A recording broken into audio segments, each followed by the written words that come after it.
Hey, what's up? Have you ever heard someone say that you can't lift weights because you will stop growing, or that lifting weights is too dangerous and you will get injured, or that you will get too big and that's not good looking? So, is this really true? I have experienced these situations too, and I know that they may be demoralizing. This is why I wanted to share my experience and everything I've learned throughout my fitness journey with you all. In this video, we will take a look at what is resistance training, how resistance training affects growth, how you can get injured, whether equipment is necessary to train, and the advantages and disadvantages of lifting weights and bodyweight exercises. So you may know me or may not, but I'm a 15-year-old student athlete, more athlete than student, who wants to encourage people to start training for them to achieve a healthier lifestyle in the future. We're not using the same flashy format, but the rules of the personal project changed.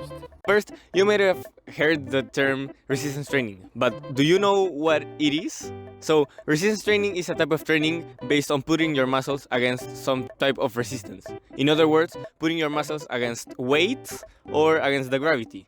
So, resistance training is divided in two sections, mostly, that are weightlifting, that is lifting with weights, and calisthenics, that is mostly workouts without any equipment at all.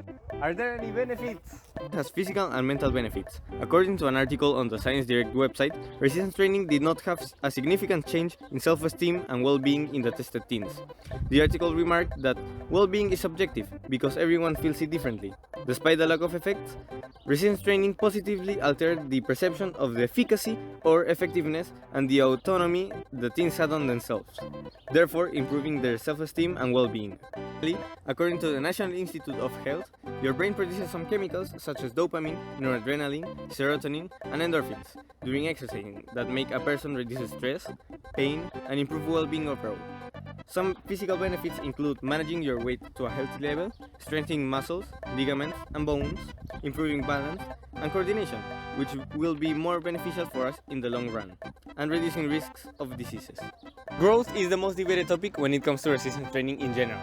So a growth stunt happens when the growth plate or the epiphyseal plate is completely closed. This means that the bone will not be able to add more volume as width or length. Naturally, the growth plates close up at certain ages. Most males stop growing before the age of 18 and females before the age of 16. However, this is not always the case and there are some exceptions, as people can still grow if their growth plates aren't completely closed. Going back to the topic, people usually associate weightlifting or resistance training in general with growth stunts, but it is not the case. According to theconversation.com, 15 to 30% of the bone injuries in children and teenagers are from the growth plate, so it is quite common. But they all were treatable and few of them had a negative impact on the growth of the patients, as growth stunts or abnormalities. Any type of training, whether it is weight training or calisthenics or others, won't directly boost your growth, but it will have some benefits on your lifestyle which can improve your growth. One of the benefits is better sleep quality. It is scientifically proven that growth hormone is released while sleeping, so having a better sleep will lead to more growth hormones released. This means that strength training will not make you short. With growth stunts, injuries are also an important topic when talking about resistance training. So we already saw that injuries can cause growth stunts, but they are very rare cases. Parents just don't want their kids being injured because it can be very expensive, time-consuming, and very demoralizing for the kid and the family. Now, how and why do people say strength training has a big risk of injury? In 1990, the American Academy of Pediatrics published a report that said that weightlifting, powerlifting, and bodybuilding shouldn't be practiced by teenagers because their bodies haven't achieved full physical maturity, but they addressed these activities as resistance training. These three activities weren't recommended for teenagers because they required putting an undeveloped body against extreme loads of weights. Extreme conditions in teenagers mostly ended up in injuries, growth stunts, or fewer health issues. On the other hand, weightlifting with dumbbells of an appropriate weight is very beneficial physically and mentally, as we've already seen. Injuries are more common from sports such as football, basketball, and others than from resistance training. Resistance training could be helpful for athletes to grow their muscles and gain strength, mobility, or stability. It could lead to a lower chance of injury, as adequate conditioning for their sports reduces their chances of injuries and also boosts their performance overall. Another reason why people associate weightlifting or calisthenics with growth stunts is that generally weightlifters and gymnasts, that are people that practice a similar sport to calisthenics, are short because in many cases it gives them an advantage over taller people. Espera, ya mejor ahí.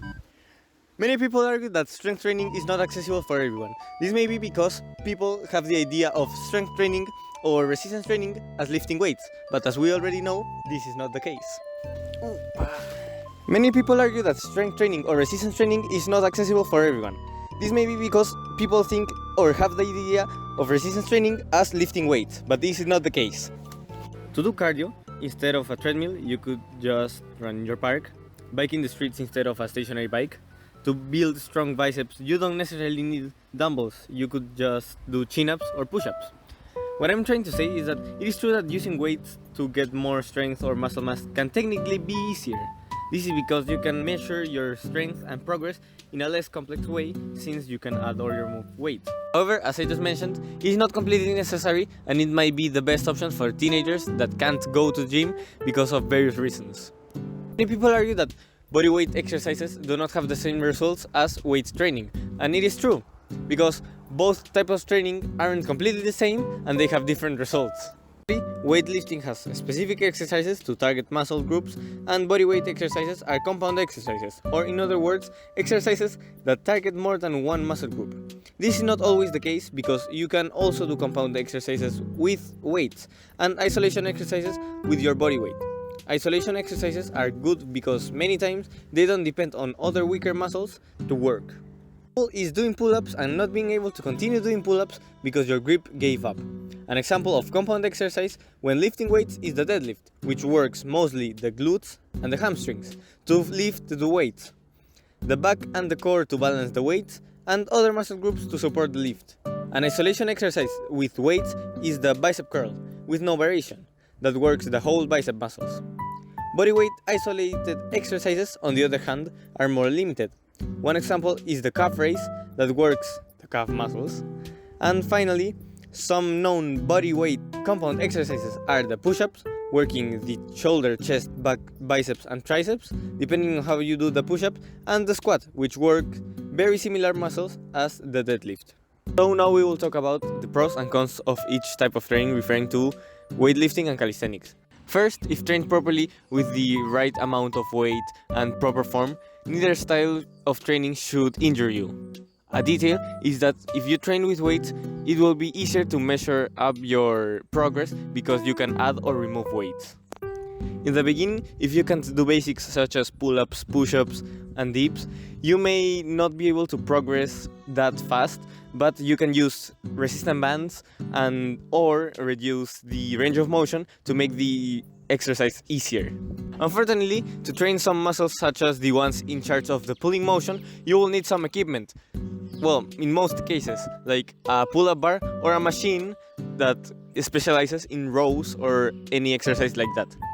So, we can say that having equipment is not completely necessary, but it can help people to train better. After progressing with the basics, you can start progressing with harder moves, like instead of push-ups, you can have pike push-ups or handstand push-ups, and instead of pull-ups, you can have muscle-ups. With the strategy of adapting to the exercise or becoming used to it, and then making it harder with a harder progression. All of this is when you start training. You can do knee push-ups, and then regular push-ups, then pike push-ups or pseudo push-ups, and then do handstand push-ups. When training with weights, to progress, you can add or change the exercise for a harder variation. I'm not saying that one is harder than the other, because both of them require time to progress. Instead, I think progressing with both methods is different, and I personally think they shouldn't be compared because they work differently and require different progressions. To sum everything up, you will not stunt your growth or injure yourself if you train properly. And both types of training have their advantages and disadvantages. Training is important for your physical and mental health overall, and you should train the way you enjoy the most or the way you can. What is important is to train. Hope you learned something new and information will be useful for you. Show this to your family members that don't let you train for different reasons, or to any friend that is interested in this topic. Bye!